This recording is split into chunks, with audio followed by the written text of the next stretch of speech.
आखिरकार अमेरिका क्या अपना B-1 बॉम्बर भारत भेज रहा है और ये खबर अपने आप में क्या बता रही है? भारत और अमेरिका के बीच में क्या चल रहा है? नवंबर के अंत तक क्या हो सकता है, जिसको लेकर नीति आयोग ने एक बड़ी बात कह भी दी है। और क्या भारत, जापान, अमेरिका एक साथ आएंगे? जियोपॉलिटिक्स में बहुत कुछ चल रहा है, हमेशा की तरह जानने को मिलेगा बहुत कुछ। आइए जानते हैं इन खबरों को विस्तार से। मैंने भारत और अमेरिका के बीच में संबंधों को लेकर अभी बहुत चर्चा हो रही है कि आखिरकार क्या चल रहा है। सबसे पहले तो ये जो ट्रेड वॉर है, क्या ये ट्रेड वॉर खत्म होने का नाम लेगा या नहीं लेगा? और चाइना और अमेरिका के बीच में जो डील हुई, उस डील का क्या मतलब है? पहली बात तो मैं आपको बता दूं, चाइना की बात जहां तक है, चाइना युद्ध स्तर पर एकदम वार मोड में मिसाइलों का प्रोडक्शन कर रहा है। खास तौर से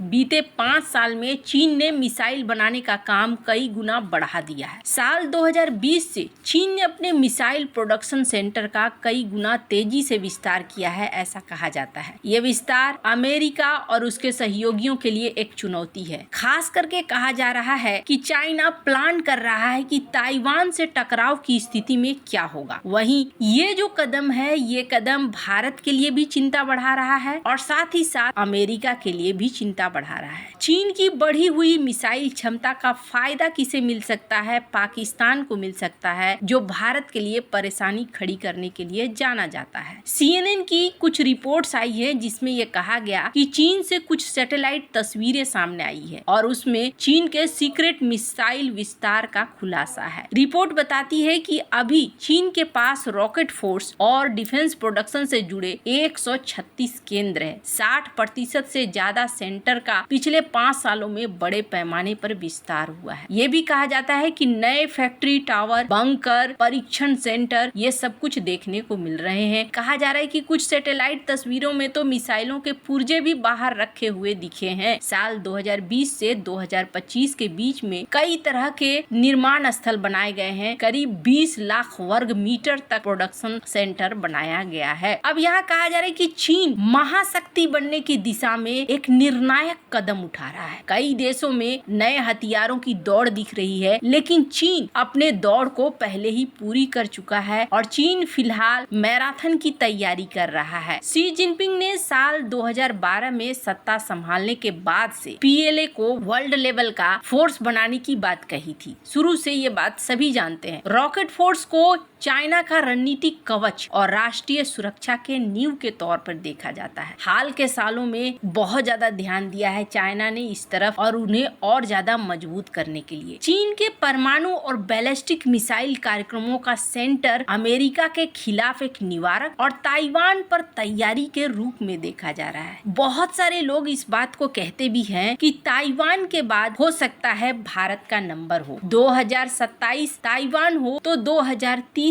भारत हो। चाइना किसी को छोड़ने वाला नहीं है, जो भी उसकी लिस्ट में है, ऐसा कई लोग कहते हैं। अब ऐसे में क्या सीन हो रहा है? ऐसे में सीन ये हो रहा है, अब इस बीच आपने देखा कि ट्रम्प और शी जिनपिंग की मुलाकात हुई और इस मुलाकात के बाद असल में क्या हुआ है? असल में 1 साल का समय खरीदा है, जो मैंने पहले भी कहा था। अब बहुत सारे एक्सपर्ट भी इस बात को कह रहे हैं कि 1 साल का वक्त खरीद लिया है अमेरिका ने चाइना से। और इस 1 साल के वक्त में वो क्या करने जा रहे हैं? वो रेयर अर्थ मटेरियल के लिए अपने लिए सप्लाई चेन बनाना चाहते हैं। और इसका सबसे बड़ा उदाहरण आप देखिए, डोनाल्ड ट्रम्प ऐसा लगता है रात दिन सिर्फ रेयर अर्थ मटेरियल की डील ही कर रहे हैं। ऑस्ट्रेलिया के साथ $8 बिलियन की डील। इसके अलावा ये भी देखने को मिला कि डोनाल्ड ट्रम्प जापान पहुंचे तो जापान के साथ क्रिटिकल मिनरल की डील फाइनल हुई। ये भी आपने देखा। जापान को जब 2010 में चाइना ने झटका दिया था तो जापान ने अपने लिए अलग से सप्लाई चेन बनाना शुरू कर दिया था और अपने देश के अंदर प्रोडक्शन भी शुरू कर दिया था। लेकिन आज भी जापान इतने बड़े मात्रा में नहीं करता है कि वो दुनिया भर को सप्लाई कर सके। जापान अपनी जरूरत भर और जरूरत से कुछ ज्यादा। जापान किससे खरीदता रहा है? जापान भारत से खरीदता रहा है रेयर अर्थ मटेरियल को। अब ऐसे में क्या कहा जा रहा है? ऐसे में कहा जा रहा है कि ऐसा नहीं है, भारत में रेयर अर्थ मटेरियल की कमी नहीं है, लेकिन समस्या क्या है, भारत के पास रिफाइनिंग टेक्नोलॉजी नहीं है और भारत ने कभी इस दिशा में ध्यान भी नहीं दिया है, जैसे पश्चिमी देशों ने ध्यान नहीं दिया। पश्चिमी देशों के पास भी रेयर अर्थ मटेरियल है, लेकिन चाइना का कब्जा कैसे हो गया? चाइना का कब्जा इसलिए हो गया क्योंकि चाइना ने यहाँ पर किसी चीज का केयर नहीं किया, चाहे वो पर्यावरण की बात हो, चाहे हेल्थ की बात हो। ये काम करना बड़ा जोखिम भरा हुआ करता था। अब तो खैर बहुत सारी मशीनें और बहुत तरह के सुरक्षा उपाय आ गए हैं, लेकिन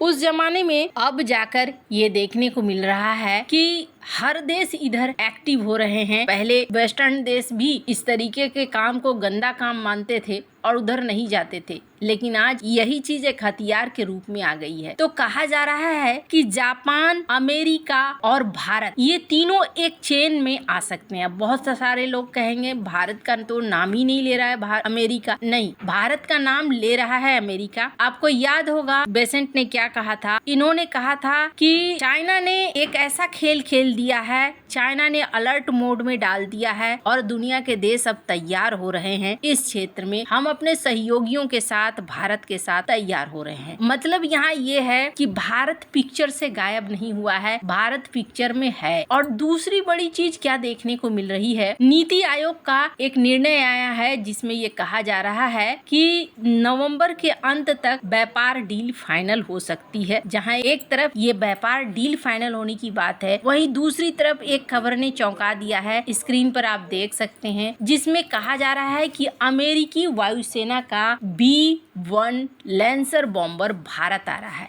नवंबर में भारत और अमेरिका के बीच में एक बायलैटरल एयर एक्सरसाइज होने वाला है, जिसमें B-1 लैंसर पहली बार ऑपरेशनल तैनाती में भारत आएगा। ये अभ्यास दक्षिण भारत में भारत के एक बेस पर होगा और भारतीय वायुसेना के सुखोई 30 MKI, राफेल, तेजस जैसे विमानों के साथ इंटीग्रेशन पर फोकस करेगा। अब ये तैयारी बताती है कि हिंद महासागर क्षेत्र में भारत तैयारियों को कर रहा है और अमेरिका भी इंडो पैसिफिक में एक्टिव है, यानी भारत खेल से पूरी तरीके से बाहर नहीं है। दूसरी बात, ट्रम्प यहाँ व्यापार को और रणनीतिक साझेदारी को अलग अलग मानकर चल रहे हैं, यानी व्यापार की समस्याएं अपनी जगह पे है, लेकिन चाइना के खिलाफ इंडो पैसिफिक में साझेदारी अपनी जगह पे है। वैसे आने वाले दिन में बहुत सारे ट्विस्ट आ सकते हैं। आपको क्या लगता है, क्या भारत को छोड़ पाना अमेरिका के लिए आसान नहीं होने वाला है? कमेंट कर अपनी राय जरूर बताएं। जल्द मिलते हैं अगले वीडियो में नई खबर के साथ।